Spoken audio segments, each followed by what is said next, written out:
तो एक बार फिर से स्वागत है आप सभी व्यूअर्स का हमारे चैनल 13+ पे, जहां आज मैं आपके लिए एक्सप्लेन करने वाली हूं सुपर गर्ल का सीजन नंबर 4 और एपिसोड नंबर 2, जिसका टाइटल है द फॉल आउट। नहीं, ऑल आउट नहीं, फॉल आउट। पर इससे पहले आप सभी का मैं शुक्रिया अदा करना चाहती हूँ, क्योंकि आप सबके सपोर्ट से ही मैं यहाँ तक पहुँच पाई हूँ। तो अब चलिए अच्छी रिकैप के साथ में शुरू करते हैं हमारा आज का एपिसोड नंबर 2। लास्ट एपिसोड यानी कि एपिसोड 1 में हमने देखा था कि एजेंट लिबर्टी ने फियोना को मार दिया था, पर अभी तक ये बात अंकल जॉन को नहीं पता चली थी। और वही सुपर गर्ल ने ऑटिस और मर्सी के प्लान को फेल करते हुए ऑटिस को यहाँ पर पकड़ लिया था। इसके बाद उसे डीओ सेल में डाल दिया जाता है। वही एपिसोड के लास्ट में यहाँ पर न्यूज में सभी को यह पता चल जाता है कि प्रेसिडेंट ओलिविया भी एक एलियन है, जिसका हमारे आज के एपिसोड पे बहुत बड़ा इफेक्ट पड़ने वाला है। तो चलिए शुरू करते हैं हमारा आज का एपिसोड। इस एपिसोड की शुरुआत में सारे लोग प्रेसिडेंट ओलिविया के खिलाफ प्रोटेस्ट कर रहे थे, जिस वजह से ओलिविया सुपर गर्ल को रिजाइन करने के बारे में बता देती है। तभी बाहर भीड़ की वजह से एक कार जाकर फ्लैग से टकराती है, जिससे फ्लैग लोगों पर गिरने ही वाली थी कि सुपर गर्ल उसे पकड़कर मौजूद वहां पर सभी लोगों से बोलती है कि हमें भी कोई भी फाइट नहीं करनी चाहिए। इसके बाद डीओ में एलेक्स सुपर गर्ल को ब्रेनी की एक डार्क वाली रिसर्च दिखाती है कि मैडम प्रेसिडेंट के एलियन होने की बात पता चलने के बाद में शहर में एंटी एलियन संगठन बहुत ज्यादा बढ़ने लगे हैं। इधर एल कॉप में मर्सी की लिफ्ट में एक लड़की को मार देती है, पर क्या उसने इस लड़की को रैंडमली मारा है या जानबूझकर, ये में आगे पता चल जाएगा। वहीं जॉन जब फियोना के वर्क प्लेस पे जाके उसके बारे में पता करते हैं तो उन्हें पता चलता है कि वो 3 शिफ्ट से नहीं आई है, पर हम लोग तो जानते हैं कि उसे एजेंट ऑफ लिबर्टी ने मार दिया है। इस तरफ कैटको में सभी अच्छे से अपना वर्क कर रहे थे। वहीं डीओ में काफी पूछताछ करने के बाद भी ऑटिस इधर उधर की बातें करते हुए एलेक्स पर पीछे से हमला करने की कोशिश करता है, पर हमारी एलेक्स उसे अच्छी तरह से सुताई कर देती है। उसके बाद वहां से बाहर आकर एलेक्स फौरन ही कारा को कॉल करती है और ऑटिस की गई इधर उधर की बातों में एक खास बात बताती है कि मर्सी किसी और के लिए काम करती है। तो कारा को फौरन आइडिया आता है कि उसके बारे में एल कॉप में बहुत कुछ पता चल सकता है, इसीलिए वो फौरन लीना से मिलने चली जाती है। एजेंट ऑफ लिबर्टी के पास मर्सी आकर उसे क्रिप्टोनाइट दिखाती है, जो शायद वो एल कॉप से चुरा कर लाई है, पर एजेंट लिबर्टी इसका यूज करने के लिए मना कर देता है, क्योंकि उसे लगता है कि सुपर गर्ल हमेशा लोगों को बचाती है। उसे लगता क्या यही तो सच्चाई है। वहीं एल कॉप में कारा बिग बैली बर्गर लेकर लीना से मिलने आती है। बातों ही बातों में कारा आर्टिकल के बहाने लीना से मर्सी के सारे डॉक्यूमेंट्स लेने की बात कर लेती है। इधर डीओ में जॉन एलेक्स के पास जाकर फियोना को ढूंढने के लिए उसकी हेल्प मांगते हैं, पर तभी ब्रेनी आकर किसी दूसरे केस के बारे में एलेक्स से बातें करने लगता है। तो जॉन को लगता है कि एलेक्स काफी ज्यादा बिजी है, इसीलिए उसे ज्यादा परेशान ना करते हुए वो वहां से चले जाते हैं। पर एक बात तो है कि एलेक्स और ब्रेनी दोनों को ही जॉन के बिना यहाँ पर बिल्कुल भी अच्छा नहीं लग रहा था।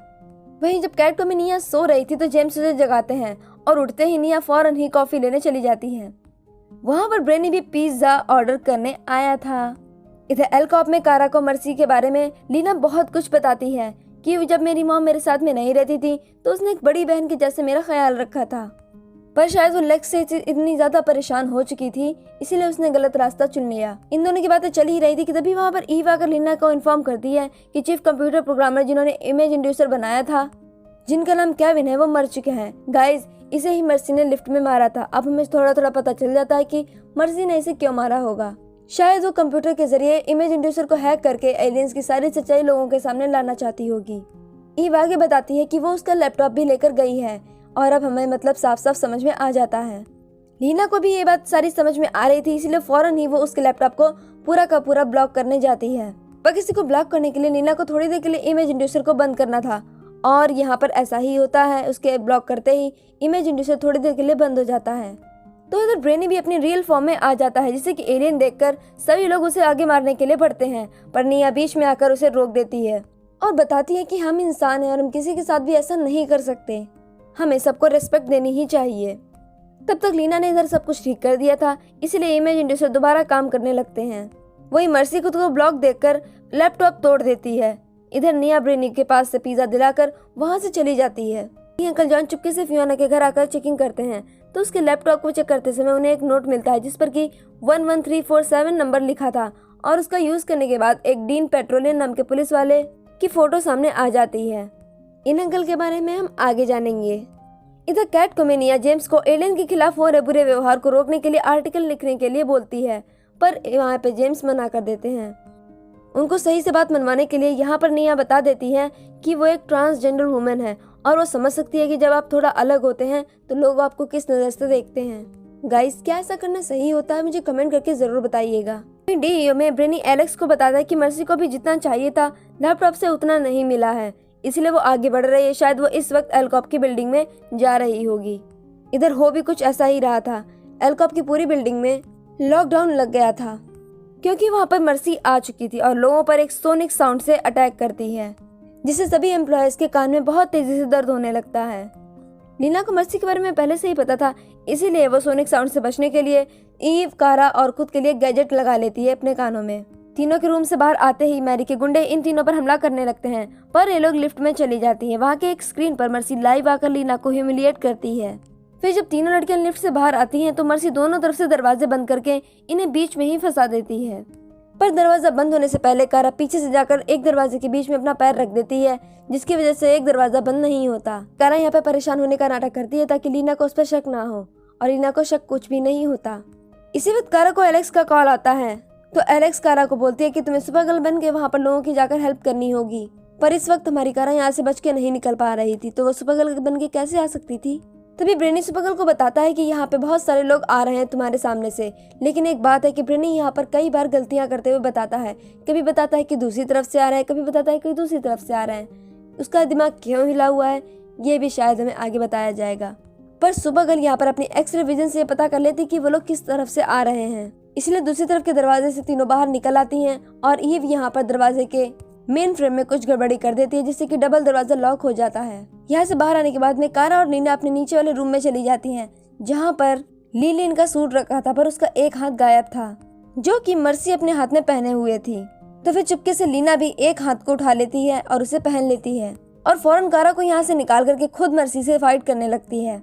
मर्सी लीना को थोड़ा ज्यादा नुकसान पहुंचा पाती, इससे पहले सुपरगर्ल आकर मर्सी को अपने साथ डीओ की सेल में डाल देती है। इधर कैटको में एक एम्प्लॉय जिसका कि नाम फ्रैंकलिन है, जो शायद एक एलियन है, मैकेंजी, इसे तुमने पहले भी देखा था, जिसने कि निया को फैशन आर्टिकल नहीं लेने दिया था।